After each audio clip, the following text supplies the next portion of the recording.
കർത്താവ് ഭൂമിയിൽ ശുശ്രൂഷിച്ചുകൊണ്ടിരുന്ന സമയത്ത് നാം തിരുവചനത്തിൽ വായിക്കുന്ന ബഹുപുരുഷാരം അവൻ്റെ പിന്നാലെ പോയി. ഗ്രേറ്റ് മൾട്ടിറ്റ്യൂഡ് എന്ന് പറഞ്ഞാൽ തന്നെ അതൊരു വലിയ സംഘമാണ്. ഗ്രേറ്റ് മൾട്ടിറ്റ്യൂഡ് എന്ന് പറഞ്ഞാൽ ബഹുപുരുഷാർ, സച്ച് എ ബിഗ് നമ്പർ. കർത്താവിൻ്റെ ശുശ്രൂഷയിൽ ഏറ്റവും ശ്രദ്ധേയമായിരിക്കുന്ന കാര്യങ്ങളിൽ ഒന്ന്, ലോകത്തിലെ സകല ശ്രദ്ധേയരായിരിക്കുന്ന വ്യക്തികളെക്കാൾ, ഹീറോസ് ഓഫ് ഹിസ്റ്ററി, ചരിത്ര നായകന്മാർ, അവരൊക്കെയും അവരുടെ പ്രസിദ്ധി, അവരുടെ പ്രവർത്തനത്തിൻ്റെ വിജയത്തെ വിലയിരുത്തിയത് അവരുടെ ഫോളോയിങ് കൊണ്ടാണ്. എത്ര പേർ അവരുടെ പിന്നാലെ ഉണ്ട് എന്നുള്ളത് കൊണ്ടാണ്. നാം ഇന്ന് ഫേസ്ബുക്കിലും അതുപോലെയുള്ള സോഷ്യൽ മീഡിയയിലും ഒക്കെ നോക്കിയാൽ ഒരു വ്യക്തിയുടെ പ്രശസ്തി, ഒരു വ്യക്തിയുടെ പദവി, വിജയം വിലയിരുത്തുന്നത് the number of following. 1 crore ആളുകളാണ് ഇന്നാരെ അനുഗമിക്കുന്നത്. Number of following. ഒരു സഭയുടെ വിജയം വിലയിരുത്തുന്നത് ആ സഭയിൽ എത്ര അംഗങ്ങൾ കൂടുന്നു എന്നുള്ളതാണ്. ഒരു സുവിശേഷ പ്രസംഗത്തിൻ്റെ അല്ലെ കൂടിവരവിൻ്റെ വിജയം വിലയിരുത്തുന്നത് ആ കൂടിവരവിൽ എത്ര പേർ പങ്കെടുത്തു എന്നുള്ളതിൻ്റെ നിലയിലാണ്. It's all evaluated in numbers. സംഖ്യയുടെ വെളിച്ചത്തിലാണ് ഈ വിലയിരുത്തലുകളെല്ലാം നടക്കുന്നത്. പ്രത്യേകം ഈ കാര്യം യേശു ക്രിസ്തുവിൽ നിന്ന് നാം പഠിക്കേണ്ട ഒരു കാര്യമാണ്. There was great numbers following him. യേശു കർത്താവിനെ പിൻഗമിച്ചൊരു വലിയ സംഖ്യ ഉണ്ടായിരുന്നു. എന്നാൽ തൻ്റെ ശുശ്രൂഷയുടെ വിജയം ആ എണ്ണം കൊണ്ട് കർത്താവ് ഒരിക്കലും വിലയിരുത്തിയില്ല. Numbers didn't excite Jesus. സംഖ്യകൾ യേശു കർത്താവിന് ആവേശം കൊണ്ടുവന്നില്ല. കൂടെ കൂടെ യേശുവിൻ്റെ വാക്കുകൾ ഈ വലിയ സംഖ്യയെ അഴിച്ചുവിടുന്നതിന്, ഡിസ്പെൽ ചെയ്യുന്നതിനുള്ളതായിരുന്നു, ഒഴിവാക്കുന്നതിനുള്ളതായിരുന്നു. നിങ്ങൾ എന്നെ അന്വേഷിക്കണം. നിങ്ങൾ എന്നെ അന്വേഷിക്കുന്നതിൻ്റെ കാര്യം ഇതാണ്. ഇടയ്ക്കിടയ്ക്ക് അതുകൊണ്ട് തന്നെ കർത്താവായ യേശു ക്രിസ്തുവിൻ്റെ പ്രഭാഷണങ്ങളിൽ ഏറ്റവും അധികം യേശുവിൻ്റെ പ്രഭാഷണങ്ങളിൽ താൻ പഠിപ്പിച്ച കാര്യം ശിഷ്യത്വത്തെക്കുറിച്ചായിരുന്നു. ഡിസൈപ്പിൾഷിപ്പ്. ശിഷ്യത്വത്തെക്കുറിച്ച് കർത്താവ് പഠിപ്പിക്കാൻ ഉള്ള ഒരു പ്രധാന കാര്യം, just following with the crowd after me. എൻ്റെ പിന്നാലെ വരുന്ന ഈ സംഖ്യയുടെ കൂടെ ഒരു അംഗമായിരിക്കുക എന്നുള്ളത് കൊണ്ട് you have not understood me at all. എന്നെ ഒട്ടും നിങ്ങൾക്ക് മനസ്സിലായിട്ടില്ല. കൂടെ കൂടെ കർത്താവ് ശിഷ്യത്വത്തിൻ്റെ പഠനം അവർക്ക് നൽകുമായിരുന്നു. കർത്താവായ യേശു ക്രിസ്തുവിൻ്റെ പഠനത്തിൻ്റെ സിംഹഭാഗവും ശിഷ്യത്വത്തിൻ്റെ പഠനങ്ങളായിരുന്നു. What does it mean to follow me? എൻ്റെ പിന്നാലെ വരിക എന്ന് പറയുന്നതിൻ്റെ അർത്ഥം എന്താണ്? ഇത് കൂടെ കൂടെ കർത്താവ് ഓർപ്പിക്കുമായിരുന്നു. നാം തിരുവചനം തുറന്ന് ശിഷ്യത്വത്തെക്കുറിച്ച് ഇടയ്ക്കൊന്ന് വായിക്കുന്നത് നല്ലതാണ്. നാം പല പ്രസംഗങ്ങൾ കേൾക്കുന്നതിനിടയ്ക്ക് ഇടയ്ക്കിടയ്ക്ക് it's good to hear of something about discipleship. ശിഷ്യത്വത്തെക്കുറിച്ച് ഇടയ്ക്കൊന്ന് കേൾക്കുന്നത് നല്ലതാണ്. കാരണം നാം ക്രിസ്തീയതയെ പല നിലയിൽ വെളിപ്പെടുത്തുന്നതിന് നടുവിൽ കർത്താവ് തന്നെ പിൻഗമിക്കുന്നതിനെ സംബന്ധിച്ച് എന്തു പറഞ്ഞു എന്നറിഞ്ഞു പോകുന്നത് നല്ലതാണ്. Less we go wrong. നാം തെറ്റിപ്പോകാതിരിക്കേണ്ടത്. കാരണം നാം ക്രിസ്തീയതയിൽ നിന്ന് ക്രിസ്തീയതയായും ശുശ്രൂഷയായും കുടിവരകളായിട്ടും സഭയായും സുവിശേഷങ്ങളുമായിട്ടും ഒക്കെ കാണുന്ന കാര്യങ്ങൾ കർത്താവ് പഠിപ്പിച്ചതിൽ നിന്ന് വളരെ വ്യത്യസ്തമാണ്. പൊതുവായി നാം ശ്രദ്ധിച്ചാൽ അതുകൊണ്ടാണ് ഈ കാര്യം ശ്രദ്ധിക്കേണ്ടത്. പ്രത്യേകിച്ച് ഈ കാലഘട്ടത്തിൽ സുവിശേഷീകരണത്തിന് വലിയൊരു ഊന്നൽ ഉണ്ട്. ക്രിസ്തീയ സഭകളിൽ ചരിത്രത്തിൽ ഏറ്റവും അധികം സുവിശേഷീകരണം നടക്കുന്ന കാലഘട്ടത്തിലാണ് നാം ജീവിക്കുന്നത്. നാം സന്തോഷിക്കേണ്ട ഒരു കാര്യമാണ്. എൻ്റെ ചെറുപ്പത്തിൽ ഈ കാര്യത്തെക്കുറിച്ച് ഇന്ന് നടക്കുന്ന കാര്യങ്ങൾ ചിന്തിക്കുവാൻ കഴിയില്ലായിരുന്നു. Praise the Lord. The gospel is proclaimed everywhere through every means. സകല ഉപാധികൾ കൂടിയും സുവിശേഷം നാനായിടങ്ങളിൽ വ്യത്യസ്ത നിലയിൽ പ്രസ്താവിക്കപ്പെട്ടുകൊണ്ടിരിക്കുന്നു. ശ്രദ്ധിക്കുക, കർത്താവ് തന്റെ ശിഷ്യന്മാരെ സകല ലോകവും പോയി ഈ സുവിശേഷം അറിയിക്കുവാൻ ആവശ്യപ്പെട്ടപ്പോൾ സുവിശേഷം അറിയിക്കണമെന്നുള്ള ഒരു കമ്മീഷനിങ്, ഒരു നിയോഗത്തിൽ നിർത്തുകയല്ല ചെയ്തത്. In that one commissioning there were three things. ആ ഒറ്റ നിയോഗത്തിൽ 3 കാര്യങ്ങളുണ്ടായിരുന്നു. Go and preach the gospel, പോയി സുവിശേഷം അറിയിക്കുക. Number 2, teach everything that I have taught you, ഞാൻ നിങ്ങളെ പഠിപ്പിച്ചതൊക്കെയും പഠിപ്പിക്കുക. നമ്പർ 3, മേക്ക് ദം ഡിസൈപ്പിൾസ്, അവരെ ശിഷ്യരാക്കുക. Evangelism without discipleship is halfway through. കർത്താവ് ലക്ഷ്യമാക്കിയ ഇടത്തേക്ക് അത് എത്തുന്നില്ല. ശിഷ്യത്വമില്ലാത്ത സുവിശേഷീകരണം ലക്ഷ്യത്തിൽ നിന്ന് വളരെ അകലെയാണ്. ശിഷ്യത്തോടുകൂടി മാത്രമേ കർത്താവിൻ്റെ നിബന്ധന, നിയോഗം പൂർത്തീകരിക്കപ്പെടുന്നുള്ളൂ. എവിടെ സുവിശേഷം അറിയിച്ചാലും അവിടെ ശിഷ്യത്വത്തിൻ്റെ പഠിപ്പിക്കൽ ഉണ്ടായിരിക്കണം. കർത്താവിൻ്റെ പിന്നാലെ വന്ന ബഹുപുരുഷാരത്തെ നമുക്കിന്ന് താരതമ്യപ്പെടുത്തുവാൻ കഴിയുന്നത് ഇന്നത്തെ വിശ്വാസ സമൂഹത്തോടാണ്. നാം ശ്രദ്ധിച്ചാൽ അറിയാം, it was a multitude, great number, വലിയൊരു സംഖ്യയായിരുന്നു. എണ്ണുവാൻ പോലും ബുദ്ധിമുട്ടുള്ളത് കൊണ്ടാണ് പുരുഷാരമെന്ന് പറഞ്ഞിരിക്കുന്നത്. എന്നാൽ ശിഷ്യന്മാരോ, ഇറ്റ് കുഡ് ബി നമ്പേർഡ്. ശിഷ്യന്മാരെ എണ്ണാമായിരുന്നു. It's a big contrast. പുരുഷാരത്തിനൊരു വലിയ സംഖ്യയും ശിഷ്യന്മാരുടെ ഒരു കൊച്ചു സംഖ്യയും. Not enough you are part of a big church. ഒരു വലിയ സഭയുടെ ഒരു അംഗമായിരിക്കുന്നത് കൊണ്ടും അല്ല, ചെറിയ സഭയായിക്കോട്ടെ, എവിടെ ആയിരിക്കുന്നു എന്നുള്ളത് അതിൽ തന്നെ വലിയ പ്രസക്തമാണെന്ന് ആരും ചിന്തിക്കരുത്. നിങ്ങൾക്ക് ഉറപ്പ് വരേണ്ട ഒരു കാര്യം, I'm a hearty follower of Jesus, I'm a disciple. ഞാൻ യേശു ക്രിസ്തുവിൻ്റെ ഹൃദയംഗമായിരിക്കുന്ന ഒരു അനുധാവനം ചെയ്യുന്ന ശിഷ്യനാണ്. I'm a disciple. ഈ കാര്യം നമുക്ക് ഉറപ്പുവരുത്തേണ്ട ആവശ്യമുണ്ട്. ഈ കാര്യം ഉറപ്പുവരുത്തേണ്ടതിനായിട്ട് കർത്താവ് അനേക കാര്യങ്ങൾ പഠിപ്പിക്കുകയുണ്ടായി.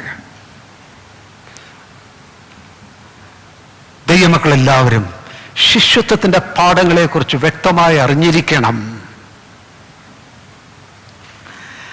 നാം ലൂക്കോസ് സുവിശേഷം 9-ാം അധ്യായം 57 തുടങ്ങി 62 വരെയുള്ള വാക്യങ്ങൾ, 3 വ്യക്തികൾ, ആസ്പിറൻസ് ഓഫ് ഡിസൈപ്പിൾഷിപ്പ്, ശിഷ്യത്തിന് വേണ്ടി ആഗ്രഹിച്ചു വരുന്ന 3 വ്യക്തികൾ.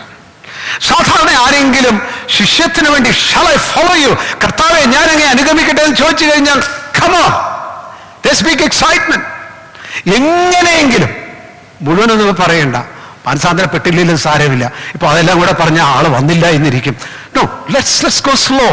നമുക്ക് അല്പം പതുക്കെ പോവാം. We have every explanation. ഏത് നിലയിലും ആളുകളെ കൂട്ടിക്കൊണ്ടുപോയി ഒരു സമൂഹമാക്കി നമ്മുടെ ആൾബലം കാണിക്കുവാനായിട്ട് there is a big itch. അതിനു വേണ്ടിയിട്ടുള്ള വലിയ പ്രവണതയുണ്ട്.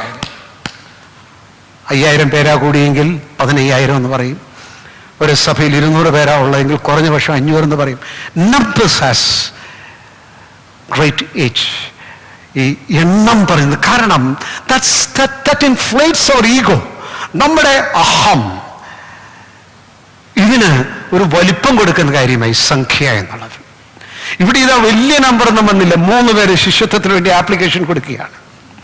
3 പേരുടെ ആപ്ലിക്കേഷൻ എടുക്കുമ്പോൾ തന്നെ കർത്താവ് വളരെ ഭയങ്കര നോട്ടം ആപ്ലിക്കേഷനിൽ തന്നെ ഉള്ളത്. ആദ്യത്തെ ഇവിടെ ശ്രദ്ധേയമായിരിക്കുന്നൊരു കാര്യം, കർത്താവ് ഈ 3 പേരുടെയും ശിഷ്യത്വത്തിന്റെ താല്പര്യത്തെ വിലയിരുത്തുമ്പോൾ 3 പേർക്കും 3 തരത്തിലുള്ള കൃത്യമായിരിക്കുന്ന 3 നിബന്ധനകൾ നൽകുകയാണ്. സാധാരണ ആളുകൾ പറയുമല്ലോ, ഒന്നും ചിന്തിക്കേണ്ട, വെറുതെ ഇങ്ങ് വന്നാൽ മതി, ചുമ്മാതെ വിശ്വസിച്ചാൽ മതി, വന്നങ്ങ് പങ്കെടുത്താൽ മതി, ഏത് പ്രശ്നമാണെങ്കിലും മുഴുവനങ്ങ് മാറിക്കോളും. This is not the gospel. Jesus didn't teach that. കർത്താവ് അങ്ങനെയൊന്നുമല്ല പഠിപ്പിച്ചത്. ചുമ്മാ ഇങ്ങ് വന്നാൽ മതി, വെറുതെ അങ്ങ് വിശ്വസിച്ചാൽ മതി, വന്നങ്ങ് കൂടിയാൽ മതി. No, no, no, no. That's not the gospel. ഈ 3 പേരോടും കർത്താവ് നിബന്ധനകൾ നൽകുകയാണ്. കർത്താവ് പറയുന്ന നിബന്ധനയുടെ സാരാംശം ഇതാണ്: Are you interested to follow me? Come after me unconditionally. നീ എൻ്റെ പിന്നാലെ വരുവാൻ ഇച്ഛിക്കുന്നവനാണോ? നീ എൻ്റെ പിന്നാലെ വരേണ്ടത് നിരുപാധികമായിട്ടാണ്. ഓരോ ഉപാധിയും വച്ചായിരിക്കരുത്. Do you think I'm important enough to be followed? ഞാൻ അനുഗമിക്കപ്പെടേണ്ടവനാണെന്ന്, പ്രാധാന്യം അർഹിക്കുന്ന ആളാണെന്ന് നിന്റെ ഹൃദയത്തിൽ വാസ്തവമായി തോന്നിയിട്ടുണ്ടോ? Amen. Jesus is the one to be praised and worshipped and loved. അധികം സ്നേഹിക്കപ്പെടേണ്ടതിനും ഏറ്റവും ആരാധിക്കപ്പെടേണ്ടതിനും ഏറ്റവും പിൻഗമിക്കപ്പെടേണ്ടവനും യേശുവാണെന്ന് അറിഞ്ഞു കഴിഞ്ഞാൽ നമ്മുടെ അന്തരംഗത്തിൽ സംഭവിക്കുന്ന ഒരു കാര്യം പതുക്കെ പതുക്കെ നിബന്ധനകൾ മാറി തുടങ്ങുമെന്നുള്ളതാണ്. When Jesus is small to you, you'll have big conditions. യേശു കർത്താവ് നിനക്ക് ചെറിയവനായിരിക്കുമ്പോൾ നിനക്ക് വലിയ നിബന്ധനകൾ കാണും. When Christ is bigger and bigger, you'll have less and less conditions. കർത്താവ് നിനക്ക് വലിയവനായി തീരുന്തോറും നിങ്ങളുടെ ഉപാധികൾ കുറഞ്ഞു കുറഞ്ഞു വരും. കർത്താവിനെ അനുഗമിക്കേണ്ടത് അൺകണ്ടീഷണലായിട്ടാണ്, നിരുപാധികമായിട്ടാണ്. സാധാരണ നാം ചിന്തിക്കുന്ന പോലെ നാം ആ സുവിശേഷത്തിൽ കർത്താവുമായിട്ടുള്ള അഭിമുഖത്തിൽ കർത്താവ് ഓരോരുത്തോടും പറയുന്ന കണ്ടീഷൻ പോലെ നാം കർത്താവിനെ വിശ്വസിച്ചിരുന്ന സമയത്ത് കർത്താവ് നേരെ നമ്മളെ നിരാകരിക്കത്തില്ല. നോ, സുവിശേഷത്തിന്റെ ആത്മാവിൽ ഈ കാര്യങ്ങളെ നാം അറിയേണ്ടതായിട്ടുണ്ട്. എന്നാൽ സുവിശേഷങ്ങളിൽ ഈ കാര്യങ്ങൾ എഴുതി വെച്ചിരിക്കുന്ന ഒരു കാരണമുണ്ട്. നാം മനസ്സിലാക്കണം, നാം കർത്താവിനെ അനുഗമിക്കുവാൻ നാം നമ്മെ സമർപ്പിച്ചു, നാം ഏറ്റുപറയുന്നു, നമ്മുടെ താല്പര്യങ്ങൾ പറയുന്നു, നമ്മുടെ സമർപ്പണത്തെക്കുറിച്ച് പറയുന്നു. ഇതൊക്കെയും പറയുമ്പോൾ പ്രത്യക്ഷത്തിൽ ചിലപ്പോൾ ബോധവാന്മാരാ അല്ലെങ്കിൽ പോലും നമ്മുടെ അകത്ത് ഇംപ്ലോയിഡ് കണ്ടീഷൻസ് ഉണ്ട്, മറഞ്ഞിരിക്കുന്ന ഉപാധികളുണ്ട്. അത് അപ്പോൾ പുറത്തു വരുന്നൊരു കാര്യമല്ല. നാം നമ്മെ തന്നെ നോക്കുമ്പോൾ there's nothing remaining there. I want to really heartily follow the Lord. കർത്താവിനെ ഹൃദയംഗമായി എനിക്ക് അനുഗമിക്കണം. എൻ്റെ ശ്രദ്ധയിൽ, എൻ്റെ അറിവിൽ, എൻ്റെ ബോധമനസ്സിൽ ഒന്നും അതിനെ തടസ്സമായി കാണുന്നില്ല. അന്നത്തെ ആരാധന ഒരു പ്രത്യേക സന്തോഷം. Because I don't see anything. എന്നാൽ എല്ലാ ആഴ്ചയും നമ്മുടെ കാര്യങ്ങൾ ഒരേ വേഗതയിൽ പോകുന്നില്ല. നമ്മുടെ ഹൃദയത്തിൻ്റെ ആ സന്തോഷം ഒരേ നിലയിൽ പോകുന്നില്ല. കാരണം ജീവിതത്തിൽ നാം മുമ്പോട്ട് പോകുമ്പോൾ കർത്താവിനെ അനുഗമിക്കുന്നതിന് തടസ്സങ്ങൾ വരുന്ന ഇടങ്ങളെ നാം കാണും. എന്താണ് ഈ തടസ്സങ്ങൾ? ചില കാര്യങ്ങൾ മാറ്റിവെക്കേണ്ട കാര്യങ്ങൾ, ചില കാര്യങ്ങൾ വേണ്ടാന്ന് വെക്കേണ്ട കാര്യങ്ങൾ, ചില കാര്യങ്ങൾ നിഷേധിക്കേണ്ട കാര്യങ്ങൾ. Yes, following Jesus can be had only with total commitment. പരിപൂർണമായിരിക്കുന്ന അർപ്പണത്തോടുകൂടി മാത്രമേ കർത്താവിനെ അനുഗമിക്കുവാനായിട്ട് കഴിയത്തുള്ളൂ. യെസ്, നമ്മുടെ അകത്ത് ആ കാര്യത്തെ ഒന്ന് ഹൃദയംഗമായി ഒന്ന് അകത്ത് നമുക്ക് സൂക്ഷിക്കാം. Only with total commitment we can actually follow Jesus. യേശു ക്രിസ്തുവിനെ അനുഗമിക്കുവാൻ പരിപൂർണമായിട്ടുള്ള ഒരു അർപ്പണത്തോടുകൂടി മാത്രമേ കഴിയുള്ളൂ. Unconditional following, നിരുപാധികമായുള്ള അനുധാവനം, ടോട്ടൽ കമ്മിറ്റ്മെന്റ്, പരിപൂർണമായിരിക്കുന്ന അർപ്പണം. ഇതിങ്ങനെ ഇരിക്കുമ്പോൾ നാം ജീവിതത്തിൻ്റെ ഓരോ സാഹചര്യത്തിലാണ് ഈ ഇംപ്ലോയിഡ് കണ്ടീഷൻ, മറഞ്ഞിരിക്കുന്ന ഓരോ കാര്യങ്ങൾ പൊങ്ങി വരുന്നത്.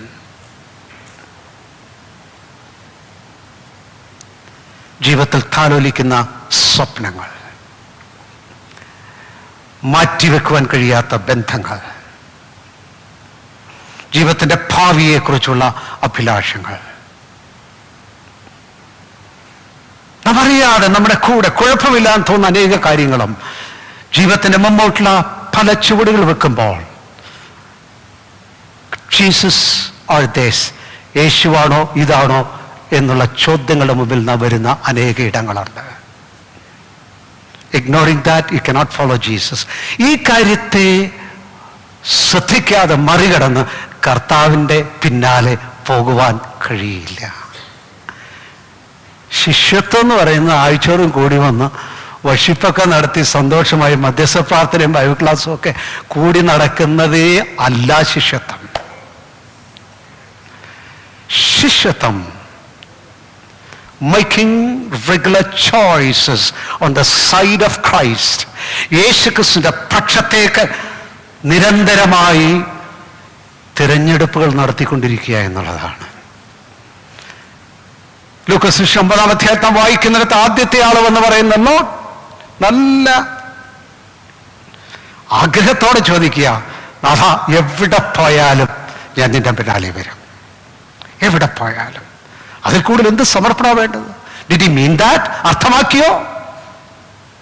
അർത്ഥമാക്കി, ആത്മാർത്ഥതയിലാണെന്ന് പറഞ്ഞു. അപ്പോൾ കർത്താവ് ഒരു കാര്യം പറഞ്ഞു, നിങ്ങൾ എന്താ വിചാരിക്കുന്നത്? ഇത്രയും പുരുഷാരവും ഇത്രയും ആൾക്കൂട്ടവും ഇതൊക്കെ കണ്ടു കഴിഞ്ഞാൽ നിങ്ങളെന്താ ധരിക്കുന്നത്? This hero has definitely a minimum level of decent living. ഈ ജനത്തിന്റെ നായകന് ജീവിക്കുവാൻ ഏറ്റവും കുറഞ്ഞ പക്ഷം ഒരു മിനിമം ഡീസന്റ് ലിവിങ്ങിനുള്ള കാര്യങ്ങളുണ്ടെന്നാണ്. You are mistaken. അത് തെറ്റി ധരിക്കപ്പെട്ടു. ഈ യേശു വെറും കുറുനരികൾക്ക് പോലും കുഴിയും പറവയ്ക്ക് കൂടുമുണ്ട്. ഈ പറയുന്ന ഹീറോയ്ക്ക്, ഈ നായകന് ഇതൊന്നുമില്ല.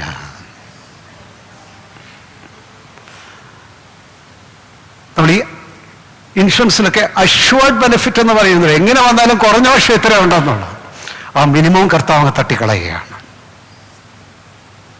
പക്ഷെ മിനിമം തട്ടിക്കളയുമ്പോൾ ശ്രദ്ധേയമായിരിക്കുന്നൊരു കാര്യം, ഒരു കാര്യം ശിഷ്യനായി വരുന്ന വ്യക്തി മനസ്സിലാക്കണം. എന്താണെന്നറിയാമോ? ആ മിനിമം തട്ടിക്കളഞ്ഞപ്പോൾ ഒന്നും ഇല്ലാതാകുന്നു എന്നല്ല അതിൻ്റെ അർത്ഥം.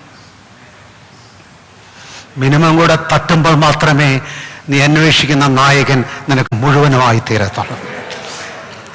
The path of discipleship is finding the security and providence of life totally in Christ. കർത്താവായ യേശുക്രിസ്തു ജീവിതത്തിന്റെ മുഴുവൻ ഭദ്രതയും ഭാവിയും അഭിലാഷവും യേശുക്രിസ്തു കണ്ടെത്തുക എന്നുള്ളതാണ്. ഇറ്റ്സ് an assured life, ഉറപ്പുള്ള ജീവിതമാണ്. അതുകൊണ്ട് തന്നെ ശിഷ്യത്തിന്റെ പാത വിശ്വാസത്തിന്റെ മാർഗം കൂടിയാണ്. രണ്ടാമത്തെ ആൾ പറയുകയാണ്, I'm really willing, ഞാൻ എത്തിയോ അങ്ങയുടെ പിന്നാലെ വരുവാൻ ആഗ്രഹിക്കുന്നു. Give me some time, അല്പസമയം. എൻ്റെ അപ്പൻ വൃദ്ധനായി, അധികം കാലം എന്നെ ജീവിക്കില്ല, ഈ സമയത്ത് ഞാൻ പോവുക എന്ന് പറഞ്ഞാൽ ശരിയല്ല. അപ്പൻ്റെ കാര്യങ്ങളൊക്കെ നോക്കിയ ശേഷം ഞാൻ വന്ന് എന്നെ അനുഗമിച്ചോളാം. ന്യായമല്ലേ ഇത്? ഉത്തരവാദിത്തമല്ലേ ഇത്? കർത്താവ് തന്നെ ഉത്തരവാദിത്തത്തെക്കുറിച്ച് പറഞ്ഞിരിക്കുന്നത്. ദൈവത്തിന് എന്താ പറഞ്ഞിരിക്കുന്നത്? തനിക്കും തന്റെ കുടുംബത്തിനു വേണ്ടി ഉത്തരവാദിത്തം എടുക്കാത്തയാള്, അവർക്ക് വേണ്ടി കരുതാത്തവൻ is worse than an infidel. ഒരു അഭക്തനേക്കാളും മോശക്കാരനാണെന്നാണ് ദൈവവചനം പറയുന്നത്. കർത്താവിനെ പിൻപറ്റുക എന്ന് പറഞ്ഞാൽ ഉത്തരവാദിത്തം വിട്ടേച്ച് പോവുക എന്നുള്ളതല്ല, കൂടുതൽ ഉത്തരവാദിത്തത്തിലേക്ക് വരിക എന്നുള്ളതാണ്. But then what's the contradiction? ഇതിനകത്ത് വൈരുദ്ധ്യം എന്താണ്? ജീവിതത്തിൽ എന്തെല്ലാം ഉത്തരവാദിത്തങ്ങളും കടപ്പാടുകളും ഡ്യൂട്ടിയും റെസ്പോൺസിബിലിറ്റിയും എല്ലാം ഉണ്ടെങ്കിലും അതിന്റെ മീതിയായിരിക്കണം നീ അന്വേഷിക്കുന്നതിന്റെ നായകൻ. Christ is the greatest priority above every other priority. സകല മുൻഗണനകളുടെയും മീതെ കർത്താവായിരിക്കണം മുൻഗണന. ജീവിതത്തിന്റെ നടപ്പിൽ ഇത് കൂടെ കൂടെ ചോദ്യം ചെയ്യപ്പെടും. What is your priority? എൻ്റെ അടുക്കൽ ഒരു സഹോദരൻ ചില നാളുകൾക്ക് മുമ്പ് വന്നു പറഞ്ഞു, my family is important for me. എൻ്റെ കുടുംബം എനിക്ക് വലിയ പ്രധാനമാണ്. ഞാനും പറഞ്ഞു, my family is important for me. എൻ്റെ കുടുംബവും എനിക്ക് പ്രധാനമാണ്. അദ്ദേഹം വീണ്ടും പറഞ്ഞു, my family is important for me. എൻ്റെ കുടുംബം എനിക്ക് പ്രധാനമാണ്. ഞാൻ വീണ്ടും പറഞ്ഞു, എൻ്റെ കുടുംബം എനിക്ക് പ്രധാനമാണ്. ഒരു കാര്യം കൂടെ ഞാൻ കൂട്ടിച്ചേർത്തു, but there can be nothing that can come between me and my God. എനിക്കും എൻ്റെ ദൈവത്തിൻ്റെ നടുക്ക് ഒന്നിനും വരാൻ കഴിയത്തില്ല. Family is important for me, not as important as my priority for God. ദൈവത്തിന് വേണ്ടിയുള്ള മുൻഗണനയോളം എൻ്റെ കുടുംബം പ്രധാനമല്ല. Amen. Praise the Lord. കുടുംബം പ്രധാനമാണെന്ന് പറയുന്നവർ കുടുംബത്തെ പിടിച്ചുകൊണ്ട് എത്ര നാൾ ജീവിക്കും? ദൈവമക്കളെ, കർത്താവിന് വേണ്ടി നിങ്ങൾ എന്ത് സമർപ്പിച്ചാലും കർത്താവ് തന്നെ ഉയർപ്പിച്ച് നിങ്ങളോടൊപ്പം അനുഗ്രഹിക്കപ്പെട്ട നിലയിൽ ചേർത്തുകൊള്ളുമെന്നുള്ളതിനൊരു സംശയം വേണ്ട. സിറ്റി സ്റ്റാർ തനിക്കുണ്ടായിരുന്ന വലിയ സൗകര്യങ്ങൾ, ഇംഗ്ലീഷ് ക്രിക്കറ്റ് ടീമിന്റെ ക്യാപ്റ്റനായിരുന്നു, ഇന്ത്യയിൽ വന്ന് ചൈനയിൽ വന്ന് ഒടുവിൽ ആഫ്രിക്കയിൽ വെച്ച് മരിച്ചു. അത്യന്തം ആവേശകരമായിരിക്കുന്നൊരു ചരിത്രമാണ്. എല്ലാം കർത്താവിനായിട്ട് നൽകി ആവേശകരമായിരിക്കുന്നൊരു ജീവിതം. പക്ഷെ ആ ജീവിതത്തിന്റെ അവസാനം നാം കാണുന്നത് എന്താണ്? ദൈവത്തിന്റെ വിശ്വസ്തത, ദൈവത്തിന്റെ മഹാത്മ്യം, കർത്താവിനെ അനുഗമിക്കുന്നവർക്ക് ദൈവം നൽകുന്ന മഹത്വം. ക്രിസ്തീയ ജീവിതം, ശിഷ്യത്വത്തിന്റെ മാർഗം അനുഗ്രഹിക്കപ്പെട്ട ജീവിതമാണ്. ഇവിടെ മൂന്നാമത്തെ കൂട്ടരെ നാം കാണും. മൂന്നാമത് ശിഷ്യത്തിന് വേണ്ടി വന്ന വ്യക്തി പറയുന്ന ആവശ്യം, ഞാൻ പോയി എന്ന് എൻ്റെ ഉറ്റവരോട് ഒന്ന് യാത്ര പറഞ്ഞിട്ട് വരട്ടെ എന്ന് പറഞ്ഞാൽ, ഇപ്പൊ ഞാൻ ഇത്ര വേഗത്തിൽ ഇറങ്ങിത്തിരിക്കുന്നത് അവർക്ക് മനസ്സിലാകാൻ പറ്റുന്നൊരു കാര്യമായിരിക്കില്ല. Let me just try to make them understand and come into an understand. Let me come into peace with them. അവരോട് അല്പസമയം ഒരു സമാധാനത്തിൽ അവരുടെ കാര്യങ്ങളൊക്കെ ഒന്ന് പറഞ്ഞ് മനസ്സിലാക്കി ദൈവത്തിന്റെ ഒരു പ്രത്യേക വഴിയിൽ കർത്താവിനെ നടത്തിപ്പിൽ ഇതെല്ലാം വന്ന് ഞാൻ അങ്ങ് അനുഗമിച്ചുകൊള്ളാം. കർത്താവ് പറഞ്ഞ കാര്യം, ഇപ്പോൾ നിന്റെ ഏത് പ്രിയത്തെക്കാളും സ്നേഹത്തെക്കാളും ഏറ്റവും വലിയ സ്നേഹം നിന്റെ നായകന് നൽകുക. The greatest affections than all other affections. എല്ലാ വിധമായിരിക്കുന്ന പ്രിയത്തെക്കാളും വലിയ ഏറ്റവും വലിയ പ്രിയം. ജീവിതത്തിൽ ഇതും നമ്മുടെ ജീവിതത്തിന്റെ വഴിയിൽ തെളിയിക്കപ്പെടും. ഈ സ്നേഹമാണോ എന്നോടുള്ള സ്നേഹമാണ്? പത്രോസിനോട് ചോദിച്ച പോലെ, നീ ഇവലധികമായി നീ എന്നെ, ഇത് പത്രോസിനോട് ചോദിച്ചതല്ല, എന്നോട് പലപ്പോൾ ചോദിച്ചിട്ടുണ്ട്. നിങ്ങൾ ശിഷ്യത്തിന്റെ മാർഗത്തിലാണെങ്കിൽ നിങ്ങളോടും ചോദിക്കാം. My heart, my love, my affection for Christ. എൻ്റെ ഹൃദയം, എൻ്റെ സ്നേഹം, എൻ്റെ പ്രിയം കർത്താവിന് വേണ്ടിയിട്ടുള്ളത്. ചുരുക്കം പറഞ്ഞാൽ, ഈ മഹത്തരമേറിയിരിക്കുന്ന മാർഗത്തിൽ ജീവിതത്തിൽ നാം ഹനിക്കപ്പെടുകയല്ല. ശിഷ്യത്വത്തെക്കുറിച്ച് കേൾക്കുമ്പോൾ എല്ലാവരുടെയും വിചാരം, പോയി നഷ്ടപ്പെട്ട് സഹിച്ച് ത്യജിച്ച് ദേ എല്ലാം നഷ്ടപ്പെട്ട് കിടക്കുന്നൊരു പാവം ശിഷ്യൻ. അങ്ങനെയല്ല. Praise the Lord. ശിഷ്യത്വത്തിന്റെ മാർഗത്തിൽ നാം ജീവിതത്തിൽ പഠിക്കുവാൻ പോകുന്ന കാര്യം, whatever I have forgotten, forgone for God, ദൈവത്തിന് വേണ്ടി ഞാൻ എല്ലാം ഈ മാർഗത്തിൽ ത്യജിച്ചു കളഞ്ഞോ. എൻ്റെ അല്പം ഞാൻ ത്യജിച്ചാൽ എന്ത് ത്യജിക്കും? ഈ വലിയ ദൈവത്തിന് ത്യജിച്ചാൽ എന്ത് ചതിക്കും? എന്നാൽ ജീവിതത്തിൽ തെളിയിക്കപ്പെടുന്ന ഒരു കാര്യം, this God has become my great rewarder. എനിക്ക് എൻ്റെ വലിയ പ്രതിഫലമായി ഈ ദൈവം തന്നെ തീർന്നിരിക്കുന്നു എന്നുള്ളതാണ്. ദൈവം പ്രതിഫലമായി തീരുക. പിന്നെന്താ വേണ്ടത്? പൗലോസ് പറയുമ്പോൾ, the uncertain riches of this world, ഈ ലോകത്തിലെ ധനവാന്മാരോട് പറയേണ്ടത്, നിശ്ചയമില്ലാത്ത ധനത്തിൽ ആശ്രയിക്കരുത്. നിശ്ചയമുള്ളതൊന്ന് മാത്രമേ ഉള്ളൂ. ഉയർത്തെഴുന്നേറ്റ ക്രിസ്തു മാത്രമാണ് നിശ്ചയമുള്ളത്. നിങ്ങളുടെ പ്രതിഫലമായി യേശു ക്രിസ്തുവിനെ തീരുന്നിടത്തോളം മറ്റെന്ത് ധൈര്യമാണ് ജീവിതത്തിൽ വേണ്ടത്? You can live with confidence in a changing uncertain world. മാറ്റങ്ങളുടെ അനിശ്ചിതങ്ങളുടെ ലോകത്തിൽ ധൈര്യപൂർവ്വം നിങ്ങൾക്ക് ജീവിക്കുവാനായിട്ട് കഴിയും. കർത്താവിന് മുൻഗണന നമ്മുടെ ജീവിതത്തിൽ കൊടുക്കുക വഴി ജീവിതത്തിൽ നഷ്ടങ്ങളല്ല ഉണ്ടാകുന്നത്. ആ മുൻഗണന കർത്താവിന് കൊടുക്കുക വഴി ദൈവം തന്നെ നമുക്ക് കൽപ്പിക്കുന്ന ഒരു യോഗ്യതയുണ്ട്. അതുമാത്രമല്ല, നമ്മുടെ ജീവിതത്തിൽ വലിയ സംതൃപ്തിയോടെ ജീവിക്കുവാനായിട്ട് കഴിയും. ജീവിതത്തിൽ ഏത് സ്ഥാനം, ഏത് സൗകര്യം, എന്ത് നേട്ടം, എന്തുണ്ടായാലും സാറ്റിസ്ഫാക്ഷൻ, ഫുൾഫിൽമെന്റ്, സംതൃപ്തിയും ജീവിത ഫുൾഫിൽമെന്റ്, സാക്ഷാത്കാരവും ഒന്നിലും ഉണ്ടാകത്തില്ല. ഈ ലോകം ഒന്നിലും നിങ്ങൾക്ക് തൃപ്തിയും സന്തോഷവും സാക്ഷാത്കാരവും തരികയില്ല. എന്നാൽ കർത്താവിന് വേണ്ടി നിങ്ങളെ മുൻഗണന കൊടുക്കുന്ന വഴി നിങ്ങളുടെ ജീവിതം അത്യന്തം സാക്ഷാത്കരിക്കപ്പെട്ടതും സംതൃപ്തമായിരിക്കുന്നതും. I have lived this life, ഈ ജീവിതം എനിക്ക് ജീവിക്കുവാൻ കഴിഞ്ഞു എന്നുള്ള ബോധം നമുക്ക് പ്രാപിക്കുവാനായിട്ടിടയായിത്തീരും. And finally, God is a God who honours. മാനിക്കുന്ന ഒരു ദൈവമാണ് നമ്മുടെ ദൈവം.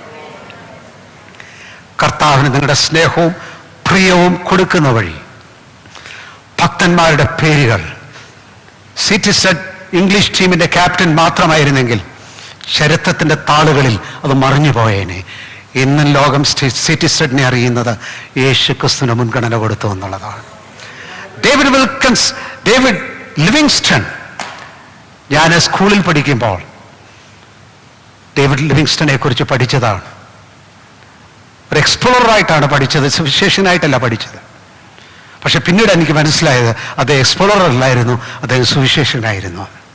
എങ്ങനെ ഡേവിഡ് ലിവിങ്സ്റ്റൺ അറിയപ്പെട്ടു? എങ്ങനെ ഭക്തന്മാർ അറിയപ്പെട്ടു? God is a God who honors. ദൈവം മാനിക്കുന്ന ദൈവമാണ്. You can with all confidence commit your life to Jesus. യേശു കർത്താവ് നിങ്ങളുടെ ജീവിതത്തെ അർപ്പിക്കുവാനായിട്ട് കഴിയും. ഹല്ലേലൂയ. ജീവിതത്തിന് സാക്ഷാത്കാരവും സംതൃപ്തിയും ഉണ്ടാകും. കർത്താവ് നിങ്ങളുടെ ജീവിതത്തെ മാനിക്കും. നിങ്ങളുടെ ജീവിതം സംതൃപ്തമാകും, സാക്ഷാത്കരിക്കപ്പെടും. Amen. Let's follow this great God. ഈ വലിയ ദൈവത്തെ നമുക്ക് സേവിക്കാം. ദൈവം നമ്മെ അനുഗ്രഹിക്കുമാറാകട്ടെ. നമുക്ക് കേട്ട വചനത്തിന് മുമ്പാകെ നമ്മെ തന്നെ അർത്ഥവത്തായി ഫലമേൽപ്പിച്ച് നമുക്ക് പ്രാർത്ഥിക്കാം. നമുക്ക് ദൈവകൃപ ആവശ്യമാണ്. പരിശുദ്ധാത്മാവിൻ്റെ സഹായം ആവശ്യമാണ്. ആത്മനിറവിലുള്ള ജീവിതം ആവശ്യമാണ്. ദൈവവചനത്തിൽ ഉള്ള അനുസരണത്തിനും കർത്താവിനെ അനുഗമിക്കുന്നതിനും ധാരാളം ദൈവിക ബലം നമുക്ക് ആവശ്യമാണ്. നമുക്ക് ഹൃദയമായി പ്രാർത്ഥിക്കാം. സത്യമായി നമുക്ക് ചോദിക്കാം. നമുക്ക് നമ്മെ തന്നെ വിനയപ്പെടുത്താം, വിധേയപ്പെടുത്താം. വിശ്വാസത്തോടെ കർത്താവിൻ്റെ സന്നിധിയിൽ അടുത്ത് വരാം. ഞങ്ങളുടെ സ്വർഗീയ പിതാവേ, ഈ നല്ല സന്ദർഭത്തിൽ ഞങ്ങളുടെ ഹൃദയത്തെ അവിടുന്ന് സ്പർശിച്ചതുകൊണ്ട്, അവിടുന്ന് മുട്ടി വിളിച്ചതുകൊണ്ട്, ഞങ്ങളുടെ ജീവിതത്തോട് സംസാരിച്ചതുകൊണ്ട്, ഞങ്ങളുടെ ഉള്ളങ്ങളെ അവിടുന്ന് സ്പർശിച്ചതുകൊണ്ട്, അവിടുത്തെ സത്യമാർഗത്തിന്, അവിടുത്തെ വചനത്തിൽ കൂടി ഞങ്ങളുടെ അന്തരംഗത്തിന് തുറവി തന്നതുകൊണ്ട് എല്ലാറ്റിനും സ്തോത്രം. നാഥ, ഈ വചനത്തിലെ സ്വാധീനം ഞങ്ങളുടെ ഉള്ളിൽ നിന്ന് പോകരുത്. നിരന്തരമായിരിക്കുന്ന ഒരു ക്രിസ്തീയ അനുധാവനം അവിടുത്തെ ഹിതമറിഞ്ഞ് അവിടുത്തെ വചനത്തിൽ കേന്ദ്രീകരിച്ച് ഞങ്ങൾ അർത്ഥവത്തായി അങ്ങേ അനുഗമിക്കട്ടെ, അങ്ങേ സേവിക്കട്ടെ, അവിടുത്തെ ഇഷ്ടം ചെയ്യട്ടെ. അങ്ങയുടെ രാജ്യത്തിൻ്റെ വേലയിൽ ഞങ്ങൾ ഉൾപ്പെടട്ടെ. ഞങ്ങളുടെ ജീവിതം ഔവണ്ണം യേശു ക്രിസ്തുവിൽ അനുഗ്രഹിക്കപ്പെടും, അന്വർത്ഥമായി തീരും. എല്ലാം ഞങ്ങളുടെ രക്ഷിതാവായിരിക്കുന്ന യേശു മശിഹായുടെ നാമത്തിൽ ഞങ്ങൾ വിനയത്തോടെ ചോദിക്കുന്നു, പിതാവേ. ആമേൻ.